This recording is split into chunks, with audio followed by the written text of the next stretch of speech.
Aquí está. Teniendo el contexto.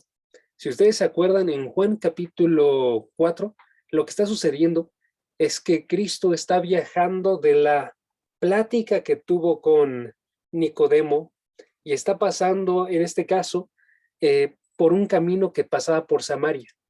Entonces, lo que está haciendo él, en este caso, es que va a contrastar como la forma en la que reacciona él, su predicación con un judío, a la forma que reacciona su predicación con un samaritano. En este caso, una mujer que la razón por la cual era tan importante era porque había crecido esta mujer en un ambiente en el cual los judíos eran completamente hostiles hacia ellos. Y los samaritanos, de vuelta, también eran hostiles con los judíos. Había una separación y una división entre estas dos gentes. Entonces lo que sucede es que cuando Jesucristo se acerca con ella, está rompiendo con todo lo que habían hecho sus antepasados. Y lo va a hacer todavía más dentro de la narrativa. No solamente porque está hablando con una samaritana, no solamente porque está hablando con una mujer, no solamente porque esta mujer además es una mujer pecadora, porque en este caso lo que tenía ella era que había tenido ya para ese momento 5 esposos y se encontraba viviendo con una persona que ni siquiera era su esposo. No solamente por eso, sino porque lo que comienzan a platicar ellos después de esta revelación de los 5 esposos es una pregunta de suma importancia para cada una de las personas que existen en todo el mundo, que es la siguiente: ¿dónde se debe adorar a Dios? ¿Sí? Si pueden, acompáñenme en sus escrituras y vamos a comenzar leyendo. Nada más quiero que vean que no había ninguna relación entre los dos grupos. En el versículo 9, chequen, Juan capítulo 4, versículo 9, dice de la siguiente forma, dice: la samaritana dijo, ¿cómo tú, siendo judío, me pides a mí beber, que soy mujer samaritana? Porque judíos y samaritanos no se tratan entre sí. ¿Sí? Vemos esa relación de conflicto que hay entre los dos. Está rompiendo en este caso lo que se quería. Y luego le dice, en este pasaje, chequen el versículo 23.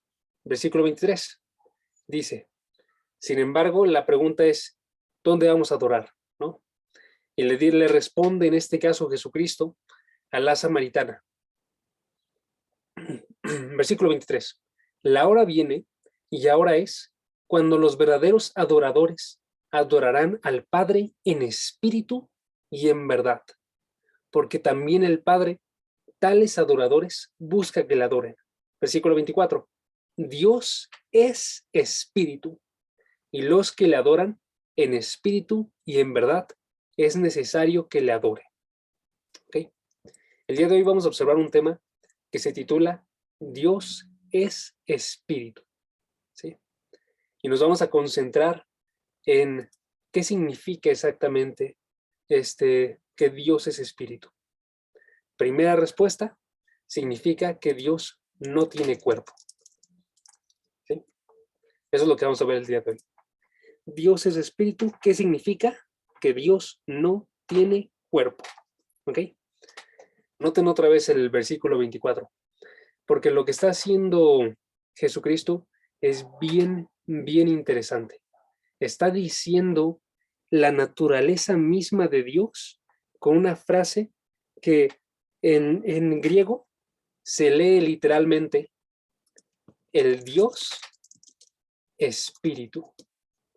Y esta es la única ocasión en la cual Jesucristo va y describe de alguna forma a Dios, que diga, que podemos decir nosotros, Él dice, Dios es, ¿sí? Es la única vez en la cual aparece esto, de la boca de Jesucristo. Dios es, el Dios Espíritu, ¿sí? Entonces tenemos que ver nosotros que es de suma importancia en este caso para Jesucristo que Dios es Espíritu. Y tenemos que saber nosotros qué significa el hecho de que Dios lo sea. Porque cuando observamos nosotros el ambiente de todas las escrituras, observamos que esta revelación es una revelación constante. Dios es espíritu. Dios se ha manifestado de formas visibles a través de fuego, se ha manifestado, sin embargo, nunca se ha manifestado de forma tal que la gente esté autorizada a construir una imagen de él, ¿sí? Dios se ha manifestado como una columna de humo, una columna de fuego, se ha manifestado como un brillo sin igual que estuvo en el tabernáculo, pero es completamente distinto a todas las demás imágenes de dioses que se han visto en toda la historia. Si ustedes recuerdan qué es lo que sucedía cuando se construía un templo en la antigüedad para un dios, lo que se hacía era que en el centro del templo se colocaba una imagen de este dios. Pero cuando se construye el tabernáculo y cuando se construye después el templo de Salomón, no se coloca ninguna imagen dentro, ¿sí? Se coloca únicamente, en el caso de ambos, el tabernáculo y el templo, el arca del pacto, sobre la cual se encuentran dos querubines que están apuntando a aquellos que están inclinados delante del trono de Dios. Pero este trono no se observa, ¿sí? Este trono es un trono invisible. Entonces tenemos nosotros esta imagen de un Dios que no es visible, que no puede ser captado por absolutamente ninguno de los ojos humanos. Tenemos esta imagen de un Dios que es extremadamente glorioso, de modo que ninguna cosa aquí en la tierra puede representar correctamente quién es este Dios, ¿sí? Sino que solamente se dan ciertas características de él, ¿no? Como por ejemplo, cuando se muestra en el tabernáculo esta llenura de la gloria de Dios, se observa un brillo sin igual al cual no pueden entrar las personas, no pueden acceder de forma normal, ¿sí? Se está mostrando, en este caso, lo glorioso y separado que es Dios, pero no se observa visualmente nunca a Dios, ¿sí? Se observa su carácter, se observa su personalidad, se observa su glorioso poder, pero nunca se observa físicamente a Dios. Entonces tenemos que poder nosotros responder qué es lo que implica que Dios es espíritu y por qué es tan grande que Dios quiere revelarse a sí mismo como espíritu, ¿ok? Ahora, ¿cómo lo vamos a hacer? Básicamente, vamos a ver qué es lo que dice la Biblia acerca de los espíritus y después de eso vamos a aplicar el método de eminencia. Si ustedes se acuerdan, hace 2 sesiones les estaba diciendo que hay una forma de definir los atributos de Dios, que es a través de la eminencia. ¿Qué significa básicamente eso? Significa que tú coloques lo que es bueno y luego eso bueno lo amplíes de la forma máxima que se pueda. Lo hagas lo más eminente que existe. Y eso es Dios, ¿sí? En este caso vamos a aplicar una lógica similar. Vamos a aplicar, ¿hay espíritus dentro de la palabra de Dios? Ejemplo, ángeles, que se menciona en Hebreos capítulo 1, versículo 7, que son espíritus, ¿sí? Pero vamos a decir nosotros, Dios es la forma más eminente de lo que significa ser un espíritu, ¿no? En este caso, ¿qué es lo que hace referencia con ángeles? ¿Qué es lo que se hace referencia cuando se menciona a un espíritu dentro de la palabra? Y eso, elevarlo al lugar de Dios, ¿sí? ¿Por qué? ¿Por qué? Por ejemplo, se nos dice en la Confesión de Fe de Westminster, que se la recomiendo un buen, voy a anotarlo bien, denme 2 segundos, porque está difícil de describir. Confesión de Fe de Westminster, y si alguien puede leerla, les prometo que va a ser de edificación para cada una de sus vidas. No es muy larga, se puede leer fácilmente en una semanita si divides secciones cortas, porque la verdad es que también vale la pena leerlo lentamente. Y es una confesión hermosísima. Esta confesión dice acerca de Dios. Dios es el más puro espíritu, ¿sí? O sea, no solamente es un espíritu, Dios es el más puro espíritu, que es lo que dice la confesión, significa cuando Cristo estaba diciendo Dios es espíritu. ¿Sí? Cristo no estaba diciendo Dios es igual a los ángeles. Cristo no estaba diciendo Dios es igual al espíritu que tú tienes dentro de tu ser, sino estaba diciendo Dios es espíritu por sobre todos los espíritus. ¿Sí? Ok, ahora sí. ¿Qué dice la palabra acerca de los espíritus? La primera cosa que dice es que no son corpóreos. O sea, no tienen cuerpo. Si ustedes me acompañan unos capítulos antes, a Lucas, capítulo 24, versículo 39, van a observar que Jesucristo admite esto de todos los espíritus, ¿sí? Todos los espíritus, sean ángeles, sea tu espíritu que se encuentra dentro de ti, sea el Espíritu Santo, o sea, Dios, no tienen cuerpo, ¿sí? Chequen Lucas 24, 39. Dice, mirad mis manos y mis pies. Jesucristo había resucitado, ¿sí? Y las personas estaban pensando, ok, pero Él no resucitó en verdad, Él solamente está viniendo como un espíritu. Y Él dice, miren mis manos, miren mis pies, que yo mismo soy. Palpad, ved, porque un espíritu, nótese, un espíritu no tiene carne ni tiene huesos, como veis que yo tengo, ¿sí? Jesucristo estaba diciendo, vean, yo sigo siendo un hombre. Jesucristo, recordemos, es ambos Dios y hombre, ¿sí? Pero es ambos de forma completa. Entonces, Él sí tiene un cuerpo, ¿sí?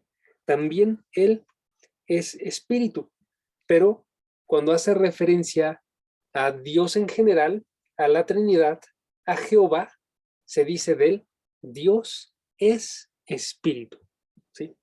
Y significa, primeramente, que no tiene un cuerpo material, ¿ok? Está bien sencillo, yo lo sé, pero quiero que notemos las implicaciones de eso, ¿ok? Una primera cosa que tenemos que notar es que eso implica, amigos, que lo que nosotros pensamos que es más verdadero, lo material, aquello que yo observo y digo, esto es lo que es la realidad, no es lo más real, ¿sí? Todas las cosas que son creadas, que vemos a nuestro alrededor, son completamente reales, por supuesto que sí, pero todas esas hubo un tiempo en el cual no existían, ¿sí? Y lo que existió antes de que existiera todo lo material era Dios y únicamente como espíritu. Por ejemplo, observamos nosotros en Hebreos capítulo 11, versículo 3, que se dice ahí que cuando el mundo fue creado, todas las cosas que son visibles y son materiales fueron hechas a partir de algo que era completamente espiritual, que era invisible, que no se veía, que no se tocaba, ¿sí? Dice el versículo 3, por la fe entendemos haber sido constituido el universo por la palabra de Dios, de modo que lo que se ve fue hecho de lo que no se veía, ¿sí? Lo que no se veía, lo espiritual, existía antes de lo material y tiene, por tanto, un nivel que, si pudiéramos decir nosotros, que es lo que es más real, diríamos, es lo espiritual, ¿sí? Y tiene que notarse siempre, cuando decimos eso, estamos también entonces alzando nosotros que cuando hablamos de Dios, Dios es más grande que todo lo material, ¿sí? Por supuesto, también, como bien dice Janine, se veía también que Dios es espíritu en Génesis 1:2. También se ve, y vamos a este pasaje, a Isaías capítulo 31, versículo 3. Noten, en Isaías capítulo 31, versículo 3, está comparando, en este caso, un contraste entre el poder de los egipcios con el poder de Dios. Y la forma en la que lo compara es diciendo que Dios es espíritu, para decir que Dios es mucho más poderoso que los egipcios, ¿sí? Isaías 31:3 dice, los egipcios hombres son y no Dios, ¿sí? Sus caballos carne y no espíritu. De manera que al extender Jehová su mano, caerá el ayudador y caerá el ayudado, y todos ellos desfallecerán a una. ¿Sí? Ninguno se va a poder levantar delante de Dios, porque son hombres, son carne, y Dios es espíritu. ¿Sí? ¿Notan? Esto implica entonces que cuando yo hablo de que Dios es espíritu y no tiene cuerpo, una primera implicación es que no se compara en lo absoluto nada de lo que hay en esta tierra con Dios. No se compara porque, como ya vimos en Hebreos 11:3, Dios existió antes que todas las cosas materiales. ¿Sí? No se compara porque Dios tiene mucho más poder que todas las cosas materiales, que ejércitos enteros. ¿Sí? No se compara en lo absoluto Dios con ninguna de las cosas materiales ni las cosas que son carne. Ok, ¿qué implica esto, amigos? Esto nos da una respuesta a por qué Dios dijo muy claramente que no se debería de pensar en Él como algo material. Chequen, hay muchos pasajes que muestran esta realidad. Los voy a traer nada más a un par. Si pueden ir ustedes a Hechos 17, versículo 29, podemos observar uno. Hechos 17, 29. Mientras los buscan,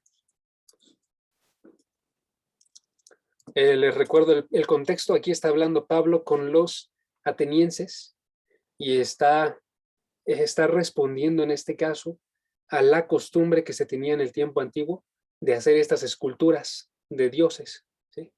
Y se dice en el versículo 29, Pablo responde: siendo pues linaje de Dios, no debemos de pensar que la divinidad sea semejante a oro o plata o piedra, escultura de arte, de imaginación de hombres. ¿Sí? Pablo está diciendo, no debemos de pensar que Dios se asemeja al oro, a la plata, a la piedra, a escultura de imaginación de hombres.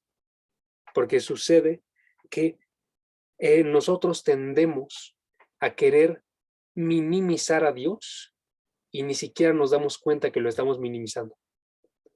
Porque lo ponemos de una forma tan gloriosa para nuestros ojos que luce como que le está haciendo un honor, ¿no? Que cuando yo coloco oro es muy valioso, se ve magnífico, pero yo cometo el error de pensar que eso en verdad está honrando a Dios, cuando lo que está haciendo es que lo está minimizando, porque el oro, amigos, no se compara en lo absoluto con Dios, ¿sí? Y empezamos a hacer con esta visión que tenemos nosotros esculpida, empezamos a también modificar la forma en la que pensamos acerca de Dios, ¿sí? Por eso cuando ustedes observan otras religiones que realizan este tipo de esculturas, que esculpen o pintan, empiezan a tener también una visión más pequeña de quién es Dios, ¿saben? Quizás no sea intencional, quizás incluso viene de un buen corazón de querer decir, esto honra a Dios, pero lo que le estoy diciendo es, aún así, no se asemeja. Y eso es lo que nos muestra la palabra de Dios, ¿sí? Por eso Dios también decía en Éxodo capítulo 20, versículo 4 al versículo 6, ese no lo busquen, no se preocupen, yo se los leo. En Éxodo 20 son los 10 mandamientos, y entre esos mandamientos se nos dice en el versículo 4, deme unos segundos, es que siempre falla cuando busco Éxodo. Éxodo 20, versículo 4 dice, no te harás imagen ni ninguna semejanza de lo que está arriba en el cielo, ni abajo en la tierra, ni en las aguas debajo de la tierra, ni te inclinarás a ellas, ni las honrarás, porque yo soy Jehová tu Dios, fuerte y celoso, que visito la maldad de los padres sobre los hijos hasta la tercera y cuarta generación de los que me aborrecen, y hago misericordia a millares. Está diciendo dentro de los mandamientos, no te harás imagen ni semejanza de lo que está arriba en el cielo, ni abajo en la tierra. Noten, si yo hiciera imagen de ángeles que están arriba en el cielo, estaría deshonrando a Dios, porque así como el oro, aunque es mucho más valioso Pensemos que el oro, aún así, se queda corto de Dios. Si yo hago una imagen de lo que está en la tierra, digamos un animal, se queda extremadamente corto de Dios. ¿Sí? En la antigüedad se solían colocar figuras de animales para representar estas deidades, pero lo que nos dice la Escritura, amigos, es que incluso el hombre se encuentra arriba de los animales. Por eso cuando se coloca en Génesis capítulo 2 la creación del hombre y se le coloca arriba de los animales, de modo que los nombra, es para mostrar esta jerarquía, ¿sí? Y sin embargo, las culturas antiguas lo que solían hacer era colocar a esos animales arriba del hombre, como si fueran dioses, ¿no? Esto no tiene que suceder.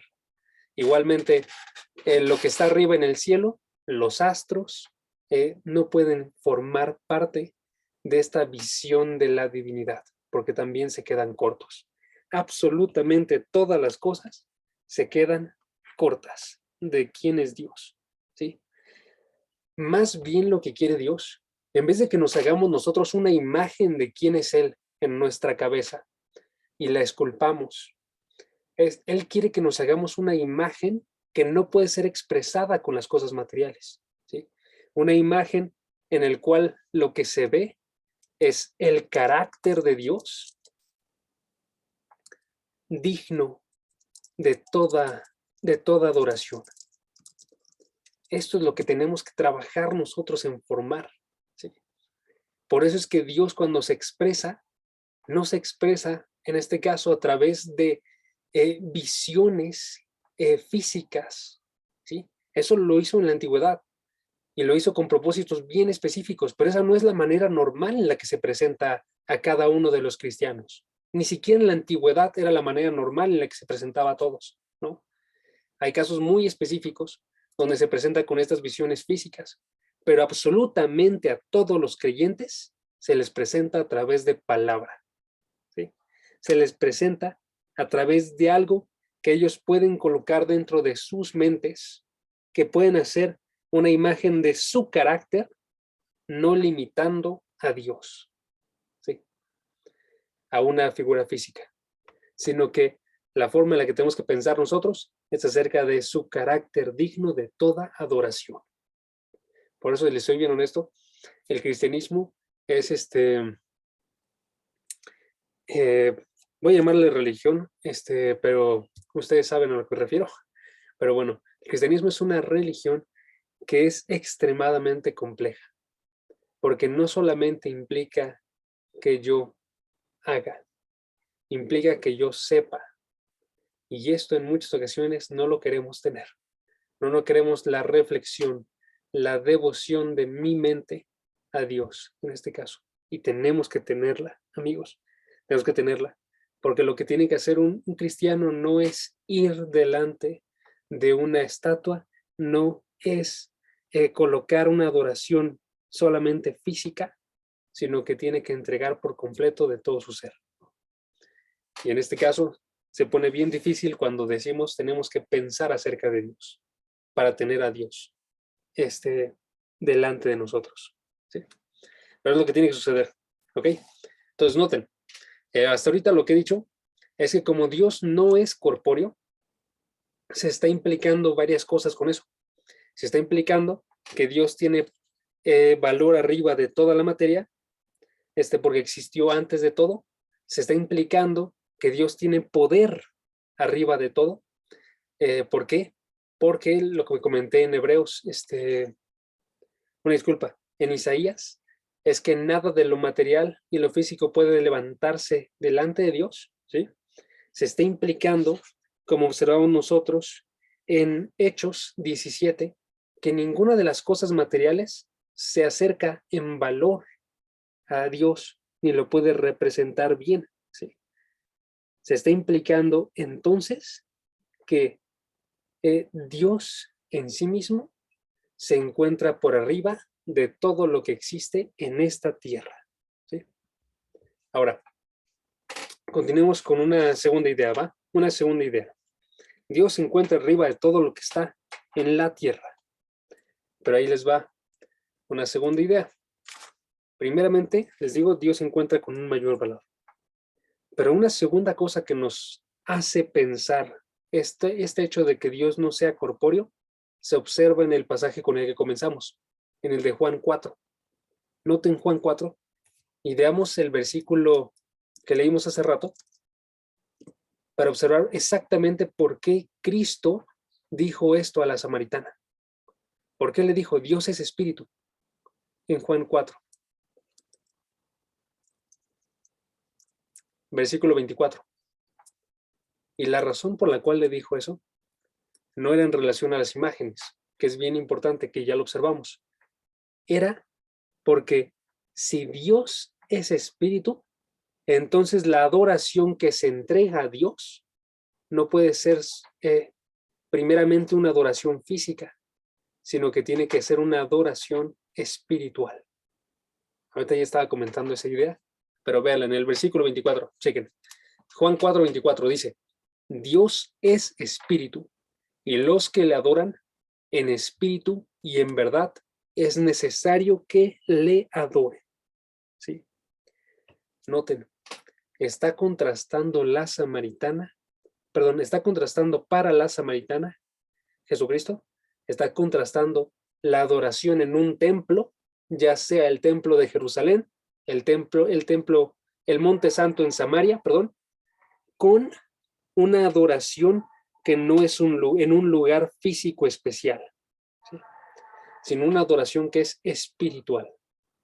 Y está diciendo, otra de las razones por las cuales entonces es tan importante que veamos a Dios como espíritu, además de para que no le comparemos con nada en la tierra, es para que nosotros nos dediquemos en una adoración espiritual a Dios. ¿Sí? ¿Qué significa eso? Significa primeramente que tengamos un corazón arrepentido. Chequen, por ejemplo, el Salmo 51, versículo 57. Versículo 17, perdónenme. Salmo 51, versículo 17, que nos ayuda a interpretar lo de la adoración espiritual. Noten, Salmo 51, 17 dice, los sacrificios de Dios son el espíritu quebrantado. Al corazón contrito y humillado, no despreciarás tú, oh Dios. ¿Ok? Comparen eso con el pasaje de Juan. Juan 4:24. Los que la adoran, es necesario que la adoren en espíritu. Aquí está diciendo, el espíritu quebrantado es el sacrificio a Dios. En otras palabras, el espíritu quebrantado es la adoración a Dios.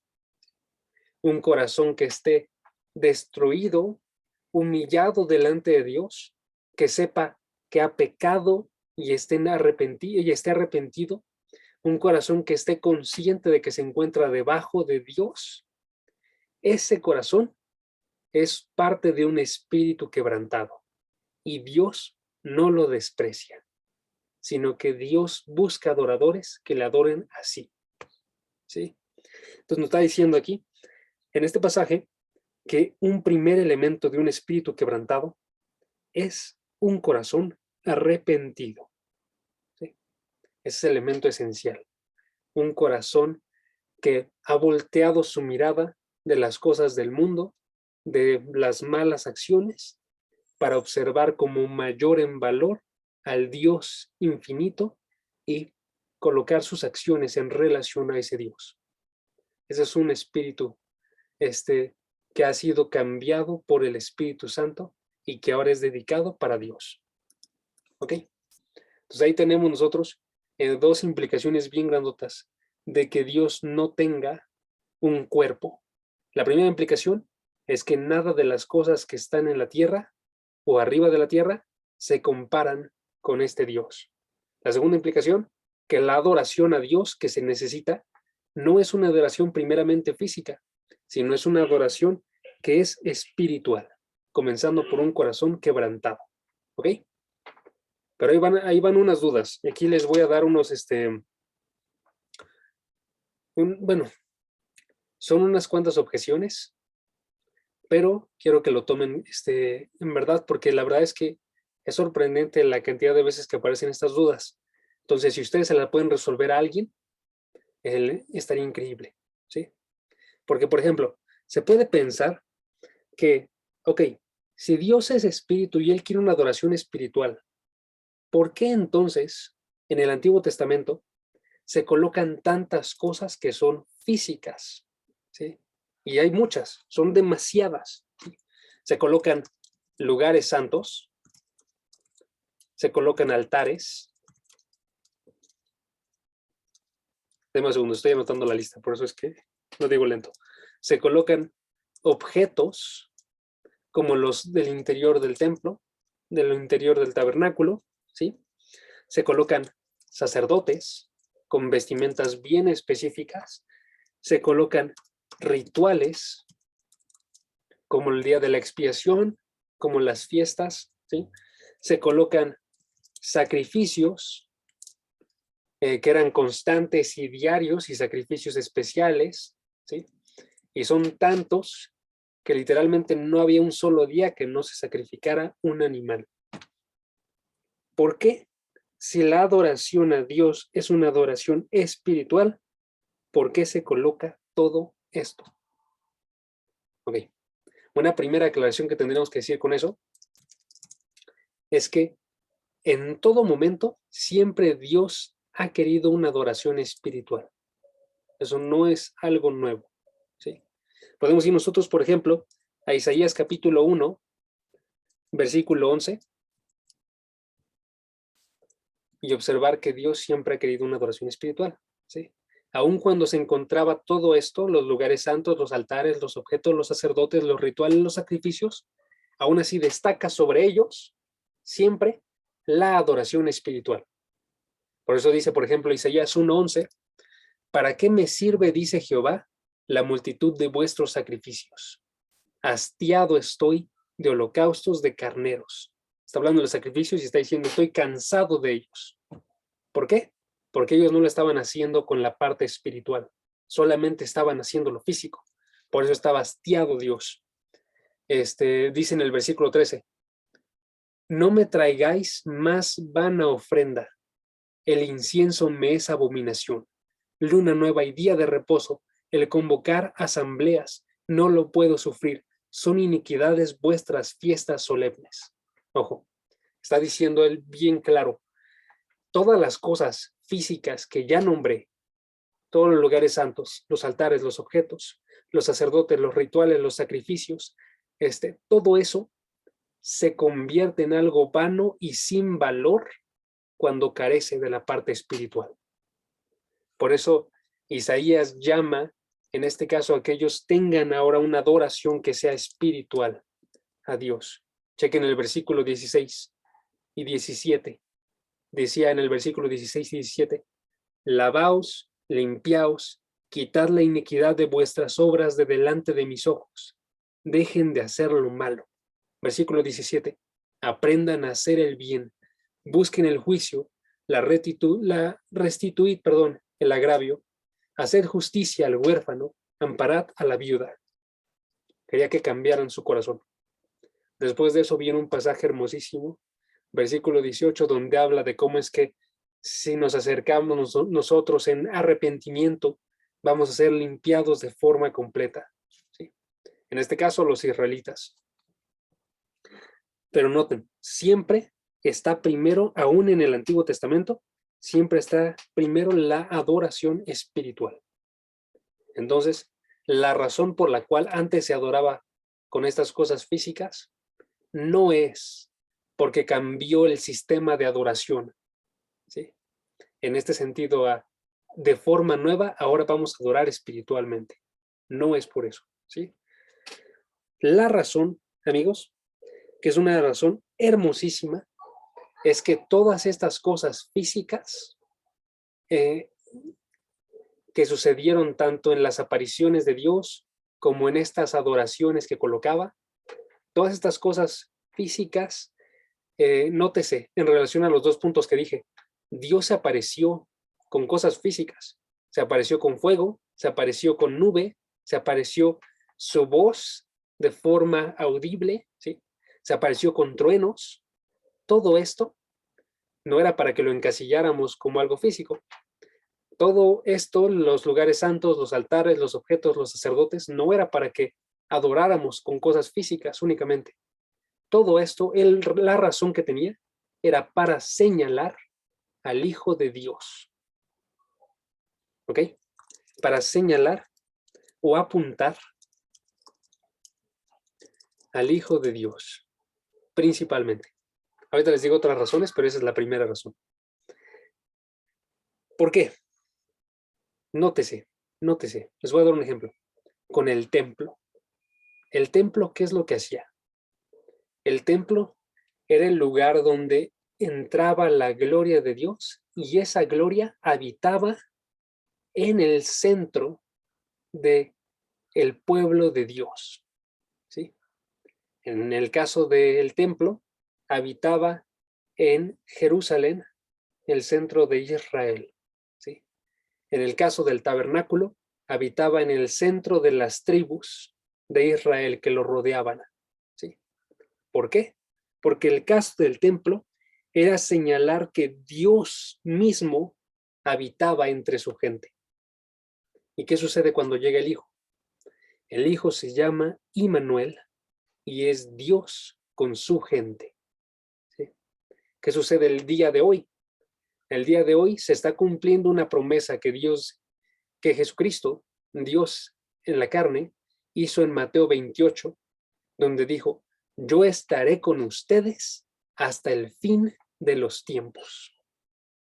Entonces, este templo tan magnífico y tan glorioso, este tabernáculo tan hermoso, estaba señalando, apuntando al Hijo de Dios, primeramente, ¿sí? Y al habitar que íbamos a tener con Él. Entonces, cuando Dios coloca todo esto corpóreo que luce hermoso, la construcción del templo, que tenían telas increíblemente valiosas, tenía oro, ¿sí? Tenía todos estos objetos tan importantes, y a los sacerdotes también, que tenían que mantenerse en extrema santidad. Todo eso apuntaba a que el Hijo iba a habitar entre nosotros, primeramente. ¿Okay? Una segunda cosa que realizaba, el hecho de que haya habido todo esto que era físico y esta adoración que era física, apuntaba también, nótese, a la presencia de Dios. Segunda cosa. 3. Apuntaba a la gloria de Dios. Ahorita ya no os voy a enumerarlos porque ya son varios. A la gloria de Dios. 3. 4. Apuntaba a la santidad de Dios. ¿Sí? Nótese. Todo esto, la lista la verdad es que lo puede continuar. Ahorita me quedo hasta ahí, pero puede continuar haciendo referencia a cómo es que todas estas cosas físicas se quedan cortas, pero apuntan hacia el carácter de Dios. ¿Sí? Dios es un Dios que habita entre su gente. Además de apuntar al Hijo, que eso es lo que les dije primero, Dios en general siempre ha habitado con su gente. ¿Sí? Dios en general siempre ha sido glorioso. Hay una gloria más grande que se muestra y se mostrará cuando el Hijo regrese, pero siempre esa gloria ha estado. Hay una santidad siempre envuelta con Dios. Se va a ver más claramente cuando el Hijo regrese, pero se ve esa santidad. Entonces se observa todo el carácter de Dios a través de estas fiestas, rituales, sacerdotes, objetos, lugares santos y todas estas apariciones de Dios. Entonces ya respondimos nosotros a una objeción que hay con toda la adoración física que se realizaba en el Antiguo Testamento. ¿Ok? Les voy a dar una segunda y con esta termino. Una segunda objeción. Dios no solamente tuvo una adoración distinta, también aparecía, como ya lo había mencionado antes, aparecía a través de cosas físicas, ¿sí? Como lo son una nube, un fuego consumidor, ¿sí? Esas son las más claras probablemente. La zarza ardiente, ¿sí? Todas estas apariciones que nosotros conocemos como teofanías, les voy a colocar la palabra en el chat. ¿Por qué están en el Antiguo Testamento? Además, no solamente hay teofanías, no solamente se aparece Dios, sino que también se habla de Dios con cosas físicas. ¿Sí? Hay algo que se llama también antropomorfismos. Lo voy a anotar. Nótese, si teofanías es una aparición visible de Dios, antropomorfismo es hablar de Dios con términos humanos. En este caso, del cuerpo del hombre. Por ejemplo, se habla acerca de las manos de Dios, se habla acerca del ojo de Dios que observa todas las cosas, se habla acerca de las piernas de Dios, se habla acerca de Dios también haciendo referencia a cómo se mueve como un águila, ¿sí? Hay todo este tipo de lenguaje haciendo referencia a Dios, pero que es un lenguaje con cosas físicas, ¿sí? Y no solamente antropomorfismos, y según yo la tercera no tiene un término como tal, pero vamos a colocarle un nombre general entonces. Pero también se habla de acciones que Dios realiza como si estuviera en un lugar. Ejemplo, se dice que Dios desciende desde el cielo. ¿Sí? Pregunta, ¿por qué se habla así de Dios? Si Dios no se encuentra ahorita, podríamos decir nosotros, es solamente en el cielo, sino que siempre está en todo lugar. ¿Sí? ¿Por qué? La respuesta es exactamente la misma que ya les comenté en las teofanías acerca del Hijo. Pero esta es una respuesta bien, bien hermosa. Ahorita les digo del antropomorfismo y acerca de la otra forma de hablar de Dios como actuando en un lugar. Las teofanías, hermanos, se las traigo porque les digo, salen muchas dudas al respecto de estas. Pero quiero que noten ahí, las teofanías se responden con que señalan, no, una disculpa, no es señalan, es con que son el Hijo de Dios, preencarnado. Ojo, esto no se ha comprobado para todas las veces que Dios aparece, pero la verdad es que la mayoría sí se nota, ¿sí? Cuando Dios aparece en el Antiguo Testamento, que aparece, por ejemplo, en la zarza, que se aparece a Abraham en varias ocasiones, se le aparece a Agar, una de las concubinas de Abraham, con la que tiene un hijo, se le aparece a Jacob, se le aparece a Moisés, además de en la zarza, se le aparece en la nube de fuego y en la nube que cubre a Israel. Se le aparece a Sadrach, Mesach y Abednego, ¿sí? Se aparece en varias ocasiones. En la mayoría es bien seguro, es el Hijo de Dios, encarnado. Y quiero que preencarnado, ¿sí? Y quiero que lo notemos. O sea, lo que hace referencia cuando Cristo aparece en el Antiguo Testamento a través de estas teofanías, es esa presencia de Dios que va a hacerse carne, que va a habitar como un hombre, pero lo estaba diciendo desde el Antiguo Testamento. ¿Sí? Noten, por ejemplo, les doy varias apariciones de Dios. Cuando aparece en la zarza ardiente, en el capítulo 3 del Éxodo, versículo 2, ¿qué se dice en esa zarza? Se dice en el versículo 2, se le apareció a Moisés el ángel de Jehová en una llama de fuego en medio de una zarza. Y él miró, dice Moisés miró, y vio que la zarza ardía en fuego y la zarza no se consumía. En muchas ocasiones pensamos, ok, nada más estaba la zarza y era la voz de Dios. No, esa zarza era esa teofanía y era el ángel de Jehová. ¿Sí? El ángel de Jehová estaba en esas llamas de fuego. ¿Sí? Y ese ángel de Jehová era Jesucristo. En Génesis, capítulo 16, versículo 7 también aparece. Ahí le aparece a Agar a la concubina de Abraham, después de que es echada por Sarai. Y entonces dice el versículo 7, y no dice cómo aparece, pero dice el versículo 7, la halló el ángel de Jehová junto a una fuente en el desierto y junto a la fuente que está en el camino de Shur. ¿Sí? Estaba ahí otra vez y era el ángel de Jehová. Y nótese que además de ser el ángel de Jehová, en este pasaje se nota muy claramente que es Dios. ¿Sí? También en el de Éxodo 3, pero aquí me queda más cerca. En el versículo 8 dice, y le dijo, Agar, sierva de Sarai, ¿de dónde vienes y a dónde vas? Y estoy pensando que sí me va a tardar mucho en decir esto, entonces mejor nada más créanme, en el resto del pasaje aparece muy claramente que está hablando Dios. ¿Sí? En el otro pasaje que les iba a decir, ahí sí queda más claro con el siguiente versículo. Pero se los paso. Génesis 22, versículo 15 y 16, aparece otra vez el ángel de Jehová. Pero ahora aparece cuando Abraham lleva a su hijo Isaac, lo iba a sacrificar, de repente lo detiene. ¿Quién lo detiene? Lo detiene el ángel de Jehová, que es Dios mismo, y es el hijo preencarnado. Dice en el versículo 15, y llamó el ángel de Jehová a Abraham por segunda vez desde el cielo, y dijo, por mí mismo he jurado, dice Jehová.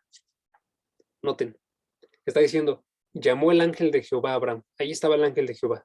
Y ese ángel lo que dijo fue, por mí mismo, Jehová, he jurado. ¿Sí?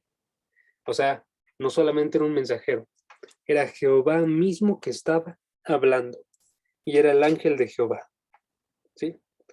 Uno último, ya para no decirles todos, pero bueno, Éxodo, capítulo 14, versículo 19, aparece el ángel de Jehová con el pueblo de Israel.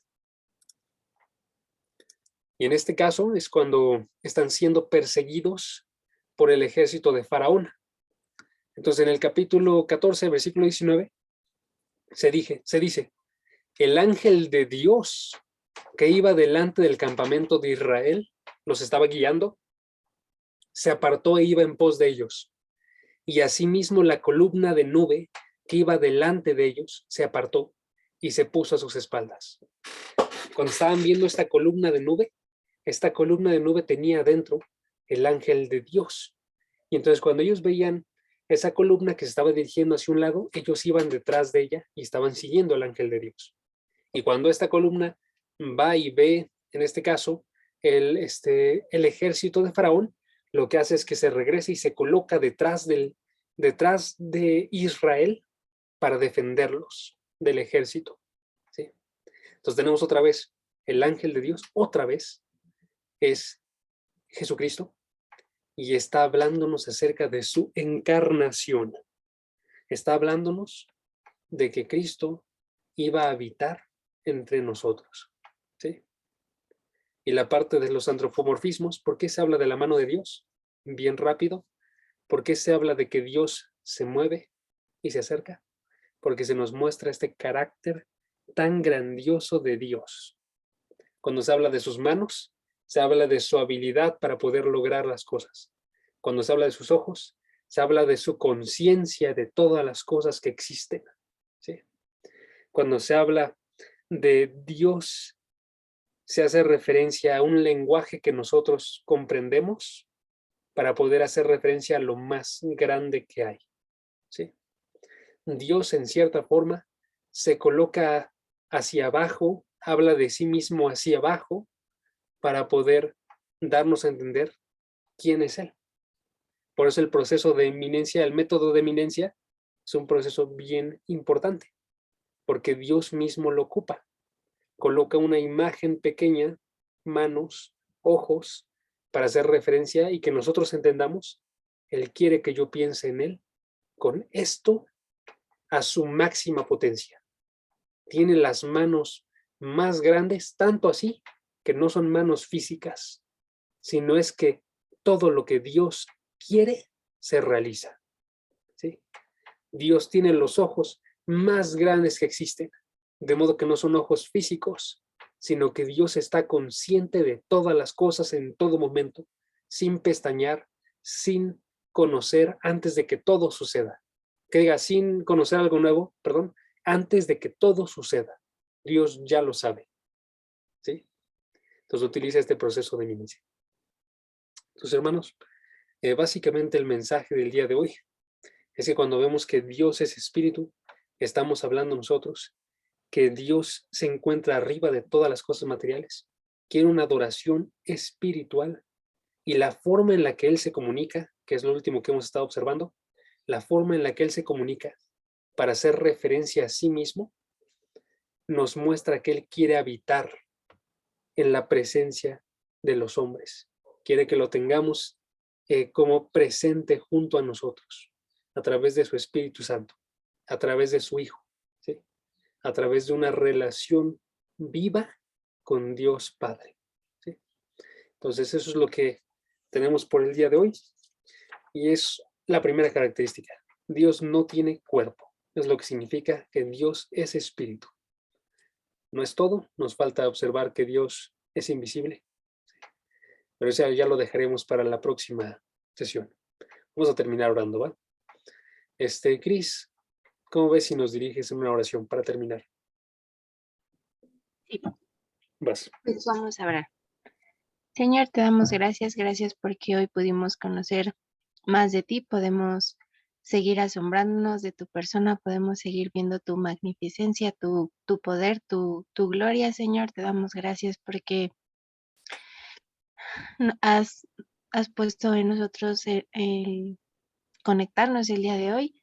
Te pedimos que estas verdades que escuchamos el día de hoy, pues no las dejemos pasar, sino que las atesoremos en nuestro corazón, que siempre las tengamos presente y que recordemos que tú eres mayor que todas las cosas que están en la tierra y que incluso nosotros, que tú eres por sobre todo, Señor. Gracias porque nos das la posibilidad de entrar a estos estudios. Gracias por la vida de Jaso y te pido que cuides y bendigas a todas las personas que se conectaron a este estudio.